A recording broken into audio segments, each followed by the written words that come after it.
उसके पैदा होने से लेके बच्चे की 22 साल तक उसके पेरेंट्स उसको स्पून फीड करते हैं। तो उसके बाद मैथमेटिक्स पढ़ रहा है, बायोलॉजी पढ़ रहा है, अगर वो ए लेवल्स ओ लेवल्स में है तो ऑक्सफोर्ड की पढ़ाई पढ़ रहा है। जब वो प्रैक्टिकल लाइफ में आता है तो उसकी इन चीज़ों की इम्प्लीमेंटेशन नहीं मिलती उससे। इतनी डिग्रियां आ गई। पहले होता था बेटे ने 8वीं पढ़ी है, 10वीं पढ़ी है, 12वीं पढ़ी है, एमए किया, बीए किया, ये किया और जी उसको जॉब मिल जाती थी। और हमारे इधर एजुकेशन का वो एक स्किल बेस्ड एजुकेशन नहीं है, तो हमारे पास स्किल नहीं था कोई, ठीक है। और स्किल सीखने के लिए एजुकेशन का प्रोसेस उन्होंने इतना लंबा कर लिया कि जिसमें जो हमारी लर्निंग की जो एज थी वो हमारी थ्योरी में गुजर जाती और हम सारी ज़िंदगी फिर वो 9 to 5 की रूटीन में चलते रहते हैं। और फिर at the time of death हमारे पास कोई स्किल नहीं होता। अगर 2 मुरब्बे की जगह पे 4 अरब रुपए है तो पैसा तो पाकिस्तानी लोगों के पास बहुत है। आप देखते हैं इन्हीं रोड पे ट्रैफिक पहले से ज़्यादा हुई है और हमेशा ज़्यादा हुई है। जिस जगह पे जाते हो, जिस घर में आज से 10 साल पहले 1 बाइक होती थी वहाँ पे 2 बाइक्स हो गई हैं या 4 बाइक्स हो गई हैं। पैसा है, लेकिन अगर एक बच्चे को उन लोगों से पैसा निकलवाना नहीं आता जो कि अमीर लोग हैं, तो इसमें उस बंदे की सेल्फ डेवलपमेंट, उसकी ग्रूमिंग नहीं है। आप आज लाख रुपया कमा रहे हैं, आप सबको अच्छे लगेंगे अपनी सोसाइटी में। 2 लाख कमा रहे हैं और अच्छे लगेंगे, 10 लाख कमाएंगे लोग, आपकी मिसालें भी देंगे। एग्जैक्टली। लेकिन अगर आज आपकी अर्निंग ज़ीरो हो जाती है सही। तो वो जो आपके बड़े करीब थे वो आपसे दूर हो जाएंगे। कि ये जो दुनिया है ना, ये रैपिडली इवॉल्व हो रही है। रैपिडली इवॉल्व होने के साथ साथ आपने खुद सैचुरेशन का जिक्र किया है, ये मार्केट स्कैटर्ड हो रही है, नई से नई अपॉर्चुनिटीज़ आ रही हैं। एक वर्ड यहाँ बोला जाता है मोनोपोली। अगर आज से 15 साल पहले के फेसबुक किसी जगह पे बनी या इससे 20 साल पहले फेसबुक बनी और आज वो डेवलप होकर एक बहुत बड़ा सोशल मीडिया प्लेटफॉर्म बन के इसने एक एवोल्यूशन का प्रोसेस गुजारा है। उसने मज़ीद से मज़ीद चीज़ें देखी। जब 20 साल पहले फेसबुक थी उसके फीचर ढूंढ लें और आज के 20 साल ढूंढ लें, हर टाइम रिसर्च एंड डेवलपमेंट बनती जाती है। आप गुजरते वक्त के साथ को अडॉप्ट नहीं करते, फिर आप पीछे रहते।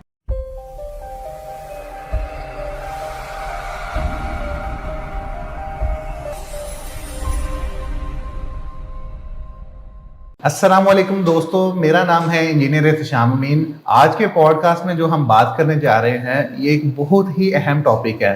हम अक्सर देखते हैं कि जो हमारे ये स्कूल गोइंग स्टूडेंट्स हैं उसके बाद वो कॉलेज में जाते हैं और यूनिवर्सिटी में भी जाते हैं। हत्ता के स्टूडेंट्स जो से यूनिवर्सिटी से पास आउट हो जाते हैं, लेकिन जब वो यूनिवर्सिटी से पास आउट भी हो जाते हैं उन्हें प्रैक्टिकल ज़िंदगी का पता ही नहीं होता। वो जब यूनिवर्सिटी से पास आउट होते हैं और जब फील्ड वर्क में जाते हैं, प्रैक्टिकली जाते हैं, तब तक उम्र उनकी 22 साल से भी प्लस हो चुकी होती है। उसके पैदा होने से लेके बच्चे की 22 साल तक उसके पेरेंट्स उसको स्पून फीड करते हैं। जब 22 साल का वो बच्चा डिग्री कंप्लीट करके बाहर निकलता है तो तब उसके मदर और फादर ये एक्सपेक्ट करते हैं कि अब ये बच्चा जो हमने 22 साल पे स्पून फीड करके इसके ऊपर लाखों रुपया लगाया, ये हमें उसी स्पीड से रिटर्न दे। तो आज हम उन टॉपिक्स पे और उन खास पैरामीटर्स पे जिक्र करेंगे जो कि एक बच्चे की ग्रूमिंग होनी चाहिए, जो कि इस टाइम मौजूदा दौर की डिमांड है। तो इसके लिए मैंने एक क्राइटेरिया बनाया है कि देखें, हर बच्चे के पेरेंट्स बुरे नहीं होते हैं। हर फादर, हर मदर अपने बच्चे के लिए अच्छा ही चाह रहे होते हैं अपने रिसोर्सेज के मुताबिक। लेकिन हमारे पेरेंट्स या कोई जो जॉब गोइंग पेरेंट्स थे उन्होंने अपने दौर में अपने रिसोर्सेज में रहते हुए बच्चों को पढ़ाया भी। लेकिन क्या हमें ज़रूरत है कि एक बच्चा जो कि डिग्री भी मुकम्मल कर लेता है, चाहे वो टेक्निकल फील्ड में जैसे इंजीनियरिंग है या मार्केटिंग की फील्ड है, बीबीए एमबीए है, तो वो वर्सटाइल चीज़ें पढ़ता है। जैसे मैट्रिक की अगर उसने साइंस से की है वो बायोलॉजी भी पढ़ रहा है, मैथमेटिक्स भी पढ़ रहा है। अगर एफएससी की है तो प्री इंजीनियरिंग के अंदर है तो इंजीनियरिंग के सब्जेक्ट्स पढ़ रहा है। मेडिकल में चला गया, फील्ड ही अलग हो गई, तो उसके बाद मैथमेटिक्स पढ़ रहा है, बायोलॉजी पढ़ रहा है। अगर वो ए लेवल्स ओ लेवल्स में है तो ऑक्सफोर्ड की पढ़ाई पढ़ रहा है। जब वो प्रैक्टिकल लाइफ में आता है तो उसकी इन चीज़ों की इम्प्लीमेंटेशन नहीं मिलती उससे। तो क्या जो इस टाइम 2025 में मौजूदा दौर में डिमांड है, तो हमें अपने बच्चों का करियर काउंसलिंग क्या उस लिहाज से नहीं करनी चाहिए? तो इसके हवाले से मैंने ना एक रोड मैप बनाया है। आज की हमारी पॉडकास्ट में गेस्ट हैं बिजनेस एंटरप्रेन्योर उज़ैर अफजल साहब, तो वो भी इन्हीं पॉइंट्स पे अपना पॉइंट ऑफ व्यू देंगे। मेरा ये मानना है कि इस टाइम अगर 2025 के अंदर जो कि ट्रेडिशनल पढ़ाई और यूनिवर्सिटीज़ हैं, जैसे कि हमारी यूनिवर्सिटी से एमबीए बीबीए या फिर कोई टेक्निकल डिग्री इंजीनियरिंग की या एमबीबीएस की डिग्री 4 साल 5 साल ज़ाया करने के बजाय ऐसे प्रैक्टिकल कोर्सेज, ऐसे प्रैक्टिकल सिनेरियोज जहाँ पे वो बच्चों को अडॉप्ट करवाने चाहिए, उनमें जाना चाहिए। बच्चों को मैट्रिक साइंस के साथ या ओ लेवल्स या ए लेवल्स और इंटरमीडिएट तक करवाना चाहिए, उसके बाद उनको प्रैक्टिकल सिनेरियो में भेजना चाहिए। आप इस बारे में क्या कहते हैं? जी इरशाम, बहुत शुक्रिया सबसे पहले कि आपने मुझे यहाँ पे इनवाइट किया, और आपने बहुत ही जो आजकल के सोसाइटी के मेन इश्यूज़ में से मेजर इशू है उसको आपने टारगेट किया है, और मैं भी यही कोशिश करूँगा कि इस पे मैं एक अच्छा पॉइंट ऑफ व्यू जो है वो अपना दे सकूँ, जो कि इन वीडियो देखने वालों के काम आ सके। अच्छा, हम एक्चुअली बड़ा आज से अगर हम 40-50 साल पीछे जाएँ तो हमारा जो मुल्क था और इस दुनिया का जो एक ट्रेंड था वो था फार्मिंग का। लोग खेती बाड़ी करते थे और इस तरह से फिर वो उनके बच्चे भी करते थे और एक सिलसिला रोज़गार चलता था। उसके बाद एक इंडस्ट्रियल दौर आ गया जिसमें हमारे पेरेंट्स जो थे वो उस दौर में उन्होंने हमें पाला। अब जब फार्मिंग से इंडस्ट्रियल दौर की तरफ जो था वो रिवाइवल हुआ, तो उसमें ये हुआ कि जो पेरेंट्स थे वो अपने बच्चों को एक अच्छी जॉब देने के लिए पढ़ाते थे। हाँ बिल्कुल, ठीक है, इंडस्ट्री लगती थी, किसी गांव में इंडस्ट्री लगी, गवर्नमेंट ने इंडस्ट्रियल जोन्स बनाए, उसमें इंडस्ट्री लगती थी। वही बच्चा जो एक खेती बाड़ी करता होता था गांव में गंदे कपड़ों में, जब वो देखता था कि उसके किसी रिलेटिव का बच्चा अच्छे कपड़े पहन के इंडस्ट्री में जा रहा है, तो उधर से पेरेंट्स को मोटिवेशन मिलती थी कि हमारा बच्चा भी इंडस्ट्री में जाए, और उस तरह से उनका माइंड सेट हो गया। ठीक है, अब हमारे जैसे नाना नानी थे, उन्होंने अपने बच्चों को पढ़ा के इंडस्ट्री में डाला। अब वही जो माइंड सेट था हमारे पेरेंट्स का बना रहा, और इस दौरान नीचे इतनी तेज़ी से जो था वो चेंज आया सोसाइटी में कि जॉब्स जो हैं वो इंडस्ट्री इतनी ज़्यादा लगना शुरू हो गई, और एजुकेशन इतनी आम हो गई इस चक्कर में कि और इतनी डिग्रियां आ गई। पहले होता था बेटे ने 8वीं पढ़ी है, 10वीं पढ़ी है, 12वीं पढ़ी है, एमए किया, बीए किया, ये किया, और जी उसको जॉब मिल जाती थी। उसके बाद इतनी ज़्यादा डिग्रियां आई कि जो हमारे पेरेंट्स थे जिनका एक जॉब माइंडसेट था वो उसके साथ नहीं अपने आप को टाई अप कर सके, और हमें भी उन्होंने वही तालीम दी जो कि उनके वालिदैन ने उनको दी थी। सही। और हमें उन्होंने जॉब के लिए तैयार किया था। लेकिन अब चूँकि इंडस्ट्री इतनी लग गई है, एजुकेशन में इतनी ज़्यादा सैचुरेशन आ गई है, इतनी ज़्यादा पॉपुलेशन बढ़ गई है, जिसकी वजह से जो है इस वक्त जॉब जो है वो बहुत मुश्किल हो गई है। और हमारे इधर एजुकेशन का वो एक स्किल बेस्ड एजुकेशन नहीं है। एग्जैक्टली, सॉरी टू इंटरप्ट, मैं भी यहाँ पे यही कहना चाहूँगा कि जो हमारी भी प्रैक्टिकल डिग्रीज हैं या कोई हमारी MBA, BBA, FSC pre engineering, कोई आपकी इंजीनियरिंग की डिग्री है, civil engineering, electrical engineering, mechanical engineering, वो जो यूनिवर्सिटी में लैब लेवल पे है ना, और जो फील्ड के अंदर, यानी हम हमारे पेरेंट्स ने जो भी हमें सिखाया, अल्टीमेटली तो मेन गोल बात करते हुए ना काटते नहीं होते, मेरा जवाब पूरा हो लेना, ठीक है। अच्छा, अब ये हुआ कि अब स्किल बेस्ड एजुकेशन नहीं थी। स्किल, एक तो हमारे एजुकेशनल इंस्टीट्यूट्स जो थे वो उस तरह से डेवलप नहीं थे, अंदर लैब्स नहीं थी, और हमारे जो इंस्टीट्यूट्स थे उनका इंडस्ट्री के साथ उस तरह से कोलैबोरेशन नहीं था कि वो हमें इंटर्नशिप के लिए तो भेजते थे, लेकिन कौन आपको करोड़ों की मशीन के ऊपर ला के आपको सिखाएगा? एग्जैक्टली, कोई नहीं सिखाता आपको, ठीक है। तो ये चीज़ रहा, और फिर बदकिस्मती से हमारे मुल्क में एजुकेशन एक खिदमत का नहीं, एक कारोबार का इदारा बन गया। एग्जैक्टली, ठीक हो गया। अब हमारे पास स्किल नहीं था कोई, ठीक है, और स्किल सीखने के लिए एजुकेशन का प्रोसेस उन्होंने इतना लंबा कर लिया कि जिसमें जो हमारी लर्निंग की जो एज थी वो हमारी थ्योरी में गुजर जाती। Very well said, very well said. ठीक है, वो जो हमारी लर्निंग की एज थी वो थ्योरी में गुजर गई, और जो हमारी अर्निंग की एज थी वो लर्निंग में आ गई। Exactly, very well said. ठीक हो गया। अब एक बच्चा है वो 22 साल तक, 25 साल तक वो पढ़ रहा है एक आम रेगुलर डिग्री लेने के लिए जो 16 ईयर ऑफ एजुकेशन है, ठीक है। अब 16 ईयर ऑफ एजुकेशन में उसकी एज जो है वो 22 से 24 साल हो जाती है जी। ठीक हो गया। अब उसकी जो एक एनर्जेटिक एज थी, उसकी जो एक लर्निंग की एज थी, वो तो उसने स्पून फीडिंग में गुजार दी। एग्जैक्टली। वो अपने पेरेंट्स से कहता था मैंने किताबों के लिए पैसे लेने हैं, मैंने लंच के लिए पैसे लेने हैं, मैंने अपनी एक्स्ट्रा करिकुलर के लिए जो है वो पैसे लेने हैं, मैंने कपड़ों के लिए पैसे लेने हैं, ठीक है। उसने वो जिस एज में उसने अपने पर निकालने थे आसमान में उड़ने के लिए, वो तो उसने अपने वालिदैन के जो थे परों पे गुजार दी वो उम्र। एग्जैक्टली। ठीक हो गया। और फिर उसके बाद क्या होता है कि जैसे ही बच्चा पढ़ के निकलता है, हाँ जी। अब 2 दिन पहले हम उसको स्पून फीडिंग कर रहे होते हैं जी। जिस दिन उसको डिग्री हाथ में आती है, अब पेरेंट्स उससे ये एक्सपेक्ट करते हैं कि ये हमें भी पाले, हाँ ठीक है, और हमने इसकी शादी करनी है, जी। ये अपनी बीवी को भी पाले, जी। फिर उससे होने वाले बच्चों को भी पाले, और फिर उसके बाद इस सोसाइटी में रहने के लिए अपना स्टेटस भी बनाए, घर भी बनाए, गाड़ी भी ले, एग्जैक्टली। सेविंग भी करे अपने बच्चों के लिए, ठीक है। ये अब उसने आने वाले अगले 10 सालों के अंदर ये सब कुछ पेरेंट्स कहते हैं कि ये इस चीज़ के लिए तैयार हो जाए। जी। अब जब वो एकदम इतना ज़्यादा बर्डन पड़ता है बच्चे के ऊपर, वो बच्चे को समझ ही नहीं आती, ठीक है। सीखा तो उसने कुछ नहीं अब एजुकेशन से जाके, अब वो कहता है यार मैं सीखूंगा तो मेरे पास टाइम नहीं है, एग्जैक्टली। ठीक है। अब अगर मैं सीखने लग गया तो अगर वो सीखने जाता है कहीं पे दोबारा से, उसको कौन सिखाएगा इस एज में? उसके पास वो एनर्जी भी नहीं है, वो माइंड भी नहीं है कि जो उस तरह से अब चीज़ों को दोबारा से सीखने का टाइम था तो वो तो डिग्री लेने में गुजार दिया उसने। अब वो क्या करता है, वो देखता है यार मैंने एमफिल कर ली है, मैंने एमबीए कर लिया, मैंने वो ओने पोने में 20 से 25 हज़ार रुपये 30 हज़ार रुपये लाए जाते हैं। सही। बिजनेस के लिए तो उसके पास कोई स्किल नहीं है। नहीं। बिजनेस के लिए सबसे मेन चीज़ आपके पास एक स्किल हो, कम से कम एक स्किल हो, और आपके पास अच्छे रिलेशंस हो, जिनको आप एज अ स्टेयर यूज़ करके उस स्किल को सेल कर सको। एग्जैक्टली हो गया ना।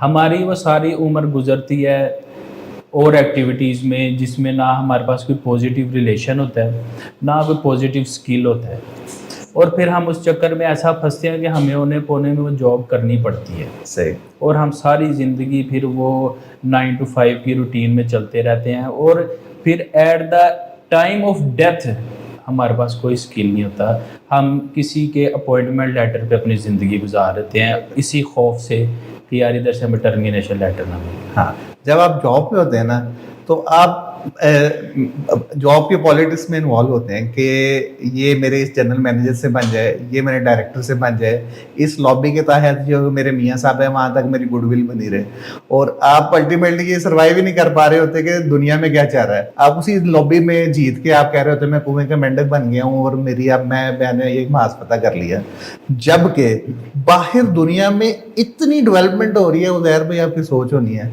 मैं आपको एक सिनेरियो बताता हूँ। अभी मेरा रिसेंटली जाना हुआ लाहौर, तो लाहौर के अंदर मैं देखता हूँ कि हमारा अभी हम फैसलाबाद से बिलोंग करते हैं, तो फैसलाबाद की निस्बत लाहौर बहुत ओवर डेवलप्ड है। तो मैं आपको एक एग्जांपल देके समझाता हूँ कि जैसे हमारे यहाँ पे मार्किज फैसलाबाद में बनी है किनार रोड पे, तो मार्किज एक के बाद 2 बनी होगी। बड़ी मार्किज के मैं नाम लूँ, गैरिजन, विक्टोरियन, रॉयल पाम मार्किज हैं, बड़ी बड़ी मार्किज हैं।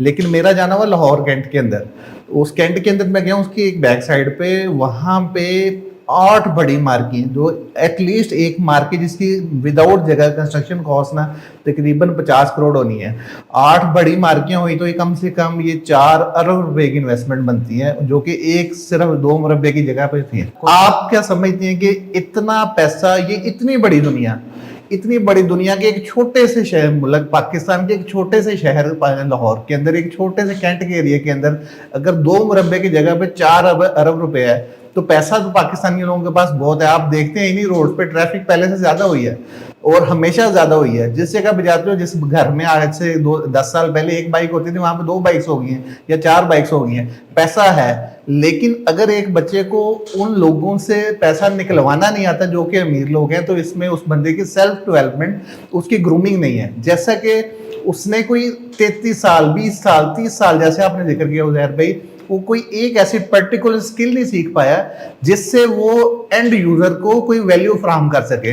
आप कोई सोल्यूशन, कोई वैल्यू को आप एंड यूजर को प्रोवाइड करेंगे, अल्टीमेटली आपको फाइनेंशियल इंपैक्ट मिलेगा। हाँ जी ईशान, देखिए इसमें बेसिकली ये है कि वही मैंने बात की कि जब बच्चा इधर से पढ़ के निकलता है ना, अच्छा उसको अपनी रोटी के लाले पड़ जाते हैं। उसने सोसाइटी को क्या देना है जिसको अपनी रोटी की परेशानी हो सुबह से लेकर शाम तक। अब देखिए मैं आपको एक बड़ी खूबसूरत बात बताता हूँ जॉब की और बिज़नेस की। अब हमारे वालिदैन हैं 60 साल उन्होंने सर्विस दी, 60 साल की एज तक किसी भी कंपनी को आपके वालिद ने, हमारे वालिद ने, एट द एंड क्या मिला उधर से उनको? जी, रिटायरमेंट, गोल्डन हैंडशेक मिला है, कुछ गोल्डन रिटायरमेंट के पैसे मिले, जो कि उन्होंने, हमारे जो जॉब माइंडेड फादर हैं उन्होंने ये कहा उन्होंने कि सारी जिंदगी मैंने सर्विस की, अब मैं इस सर्विस के पैसों से, रिटायरमेंट के पैसों से एक घर बनाऊंगा, बच्चों को सेटल कर दूंगा, शादी करूंगा और रिटायर्ड जिंदगी गुजारूंगा। हाँ जी। मेरी अगली जनरेशन आएगी, वो 25 साल तक उनको मैंने पढ़ा दिया, लिखा दिया, अब वो मुझे भी पाले, मेरी रिटायर्ड जिंदगी भी पाले, अपने बच्चे भी अब बनाए, आप घर शाम में बनाए। ये देखें कि एक मर्द है ना, जी। एक औरत है ना, उसकी खूबसूरती क्या है? उसका निस्वानी हुस्न है, उसकी आंखें हैं, उसकी ये होंठ, गाल वगैरह। लेकिन एक जो मर्द है ना, उसकी खूबसूरती है उसकी इनकम। एग्जैक्टली। ठीक हो गया।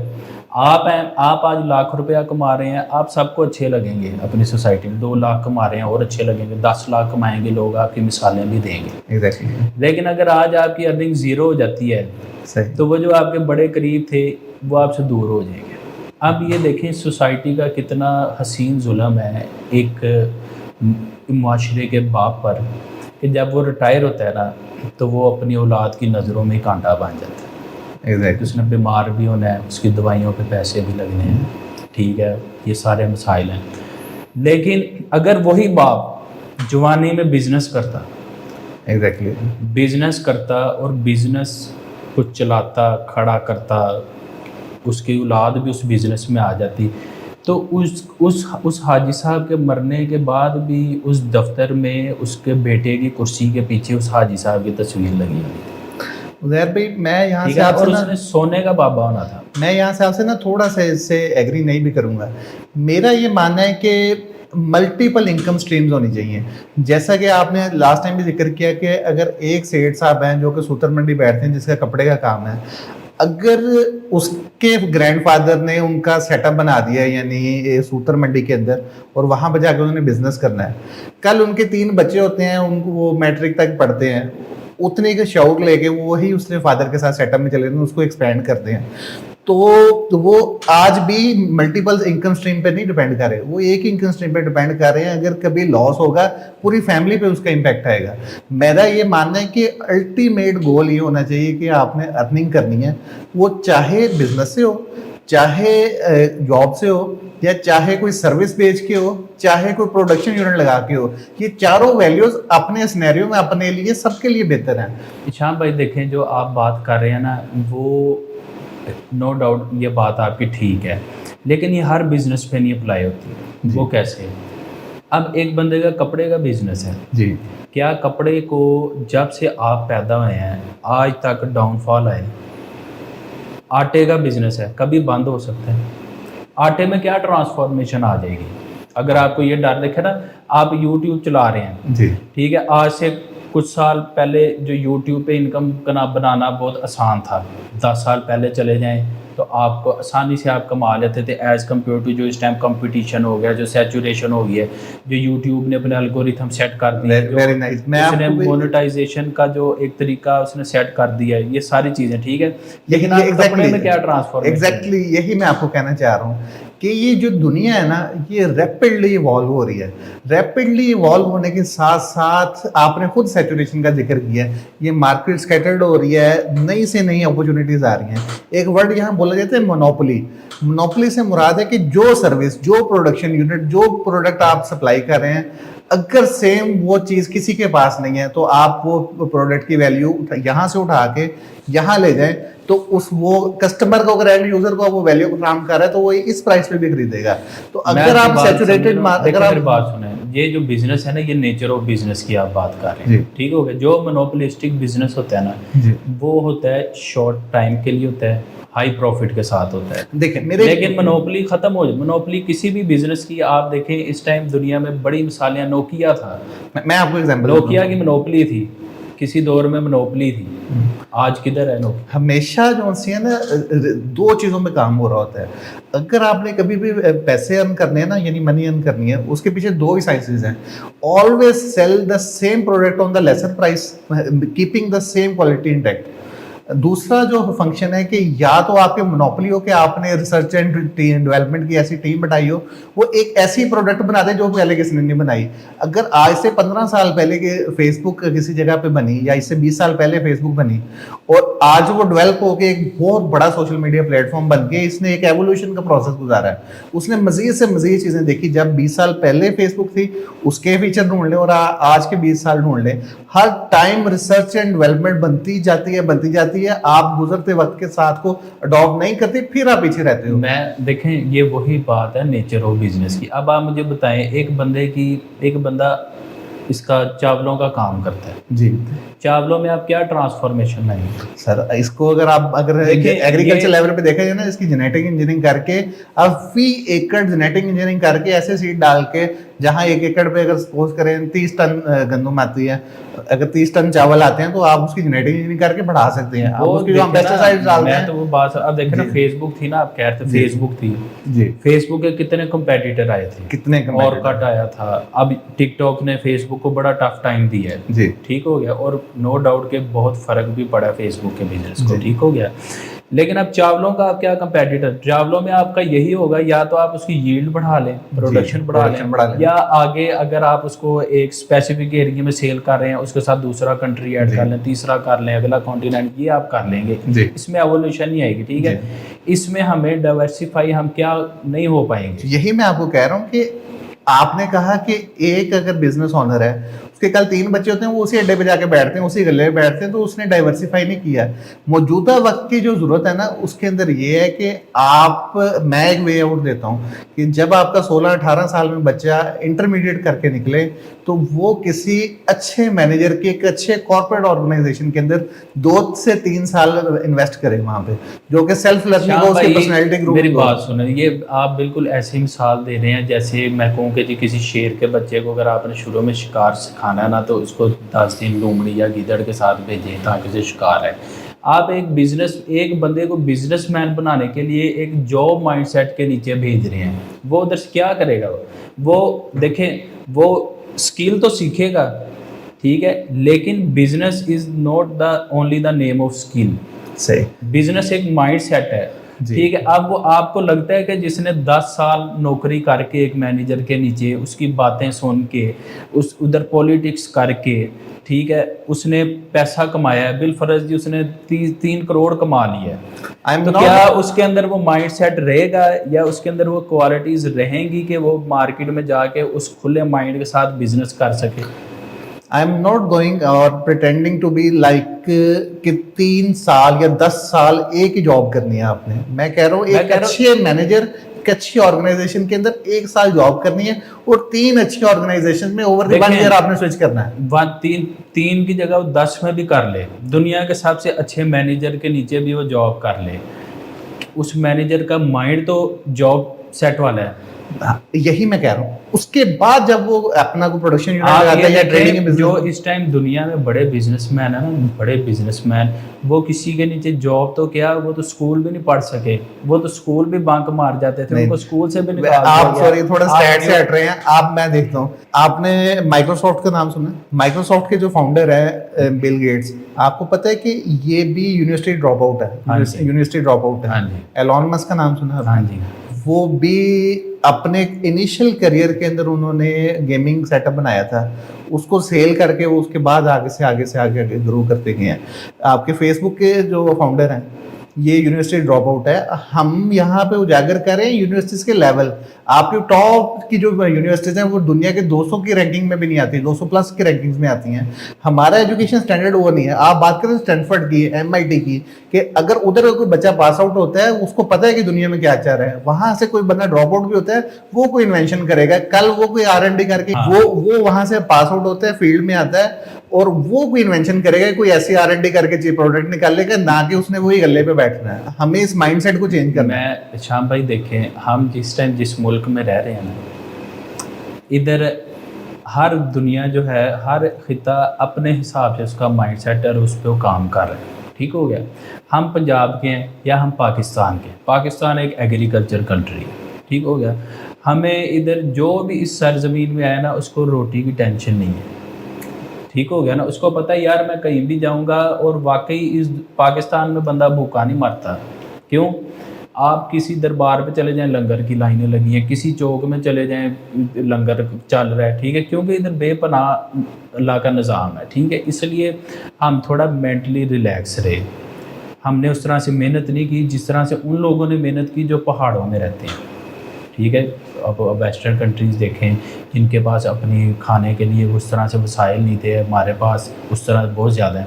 अब उन्होंने सर्वाइव करने के लिए हमसे ज़्यादा मेहनत की, उसका वो ज़्यादा रिवॉर्ड ले रहे हैं, ठीक है। अब अगर इधर मेरे ख्याल से ना मेहनत का टर्म आप इस तरह ना इस्तेमाल करें कि वो अब आपने बात की कि जी वो ड्रॉप आउट हुए, अगर हम अच्छी यूनिवर्सिटी में नहीं पढ़ेंगे तो हमें दुनिया का पता नहीं लगेगा कि रिसर्च क्या होती है, और फिर हम उस हिसाब से इनोवेशन नहीं करेंगे। आप मुझे ये बताएं दुनिया में कितने पीएचडी जो हैं वो अच्छे बिजनेसमैन हैं?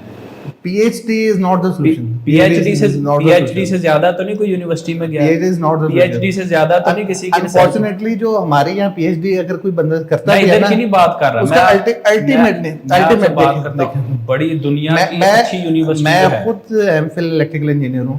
अब होता ये है कि जब आप ग्रेजुएट करते हैं और उसके बाद भाई आप मुझे ये बताएं, दुनिया की सबसे अच्छी यूनिवर्सिटी लेते हैं जी, उस यूनिवर्सिटी में सबसे लाइक स्टूडेंट जो PhD पोस्ट डॉक्टरेट जिसने कर ली है जी, दुनिया में, मुझे आप इस टाइम किसी एक ऐसे रिनाउंड बिजनेसमैन का बताएं जिसने किसी अच्छी यूनिवर्सिटी से PhD करने के बाद अपना बिजनेस किया। मेरा ख्याल है 1% से भी कम लोग हैं जो कि एमफिल के आपकी PhD की डिग्री, मेरे ख्याल से शायद कोई एक आधा बंदा हो, मेरी नज़र से अभी तक नहीं गुजरा जी। लेकिन university drop out, college drop out, जो स्कूल गया ही नहीं, वो उनकी कितनी मिसालें आपने मुझे अभी फिंगर टिप्स पे दी हैं। मैं यहाँ थोड़ा सामना कहते हैं, ठीक है, देखिए आपकी जो मैं आपका जो मैं टॉपिक समझाऊँ ना, आप ये कह रहे हैं कि जी मैंने बिजनेस करना है तो मुझे उसके लिए जो है पहले थोड़ा सा इससे ये करना चाहिए, थोड़ा सा जॉब वाले के नीचे जाऊँ फिर मैं ये करूँ, थोड़ा सा पढ़ूँ फिर मैं ये करूँ। जबकि मेरा अपना पर्सनल एक्सपीरियंस ये है कि अगर आपने बिजनेस करना है ना तो आपको नहीं पता आपने क्या करना है, आपको नहीं पता आपने किधर जाके करना है। मैं आपको बताता हूँ, आप डिसएग्री कर रहे हैं ना, मेरा एक्सपीरियंस है, मैं एग्री आपके। अब आप मेरी बात सुने, आप मुझे ना एक ड्रीम वर्ल्ड दिखा रहे हैं कि जी ऐसे होगा तो ऐसे होगा तो ऐसे होगा तो ऐसे बिजनेसमैन बन जाएगा। ये आप मुझे किताबी बातें कर रहे हैं, शायद आपका किताबों में नॉलेज ज़्यादा है। आप इस मुल्क में रह रहे हैं, क्या मलिक रियाज जब अपनी बेटी उसकी बीमार थी, ठीक है, उसने कहा था कि मैंने कोई अपना बर्तन बेच के मैंने टैक्सी वाले को पैसे दिए, क्या उसको पता था कि वो आज इतना बड़ा बिजनेसमैन बने? क्या उसको वो भी, उसको जो नौकरी नहीं थी वो भी कहता यार मैं किसी बिजली वाले, मैं जो ये बैरिया वालों के बल्ब लगा रहा हूँ जाके, मैं पहले जाके किसी के नीचे 10 साल ट्रेनिंग लूँ, तार किधर से किधर लगानी है, किधर से किधर लगानी है, फिर मैं कुछ बनूँ। सॉरी टू से यहाँ पे हम ना मियाँ शाहिद को आप जानते हैं? नहीं, आप पाकिस्तान का अमीर तरीन बंदा अमेरिका में रहता है, ठीक हो गया। उसने इधर से गया, उसकी अम्मी एक प्रोफेसर थी इधर पंजाब यूनिवर्सिटी में, ठीक हो गया। वो इधर से अमेरिका चला गया, उधर जाके उसने एक होटल में जॉब की, ठीक है। उसके बाद उसने एक कंपनी में जॉब की, उधर उसकी नहीं चली, उसने छोड़ दी वो कंपनी, नहीं उसकी समझ में आई जॉब। फिर उसने उसी कंपनी को ख़रीदा, बैंक से लोन लेके उस कंपनी को ख़रीदा और उसने उस कंपनी को चलाया, और आज वो इस वक्त दुनिया का अमीर शख्सों में उसका शुमार है, ठीक हो गया। मेरा आपको कहने का मकसद इन शॉर्ट ये है कि बिज़नेस एक माइंड है। जिस तरह आप पठान को कहोगे ना मेरे से सूल से हट के बात करो या अपनी ज़ुबान से मुकर जाओ, वो मर जाएगा, वो मुकरेगा नहीं। इसी तरह बिजनेसमैन को कहोगे, बिजनेस माइंडसेट वाले बंदे को कहोगे कि यार इसके नीचे जॉब करो, मैं तुम्हें 2 करोड़ रुपया दूंगा, अगर वो जेन्युइन उसका माइंड बिजनेस सेट वाला ना, तो वो कहेगा मैं भूखा मर जाऊंगा, मैं नौकरी नहीं करूंगा, मैं बिजनेस करूंगा। आप मुझे ये बताएं, आप इस सोसाइटी में रहते हैं, कितने लोग हैं जिन्होंने रिटायर होने के बाद अपना बिजनेस शुरू किया? कोई भी नहीं, कोई भी नहीं, ठीक है। मेरे पास इवन के ऐसी इंक्वायरीज भी हैं कि एक रिटायर्ड बंदा कहता है कि मुझे गोल्डन शेक हैंड पे 1 करोड़ रुपया मिला है, लेकिन मैं 1 करोड़ के साथ मुझे नहीं पता कि मैं फिक्स डिपॉजिट के अंदर रखने के अलावा मुझे पता ही नहीं मैं क्या बिजनेस। और जिन्होंने किया ना वो भी रोए हैं, वो भी रो रहे हैं, क्योंकि यार आप देखो कि वो एक मौलाना तारिक जमील साहब एक शेर पढ़ते थे, मुद्दत हुई सयाद ने छोड़ा भी तो क्या, ताबे परवाज नहीं, राह चमन याद नहीं, इस तरह का शेर। और भाई वो जब आपको छोड़ते हैं ना, तो आपको ना पता होता है मैंने किधर जाना है, और ना ही आपके परों में उतनी ताकत होती है कि आप उड़ सको। आज आपके परों में ताकत है, आप क्यों किसी और को देते हो? मैं आपको एक बात को, आपने भी एग्जांपल दी मलिक रियाज की या शाहिद साहब की। मेरा ये मानना है कि हम जो सक्सेस यानी कामयाबी या अमीर होना है ना, हम इसको पैसे के तकड़े में तोलते हैं, जबकि ये हकीकत नहीं है। मेरा ये मानना है कि आपकी ये जो कौम है या आपका ये जो मुल्क है पाकिस्तान, इसके अंदर आपने रिसर्च एंड डेवलपमेंट करके कोई ऐसी चीज़ डेवलप करनी है जिसके थ्रू आप इसको बाहर से सेल करो, और उसके थ्रू आप से बाहर से फौरन निशान भाई लेके आए। देखें, आप तो बात आपके इंजीनियर्स बने हैं, आपके ये बनते हैं, अल्टीमेटली वो फिर सर्विस बेस्ड जॉब में चले जाते हैं। जो आपकी क्रीम होती है वो उठा के स्कॉलरशिप्स पे बाहर चली जाती है, वो उनके लिए जाके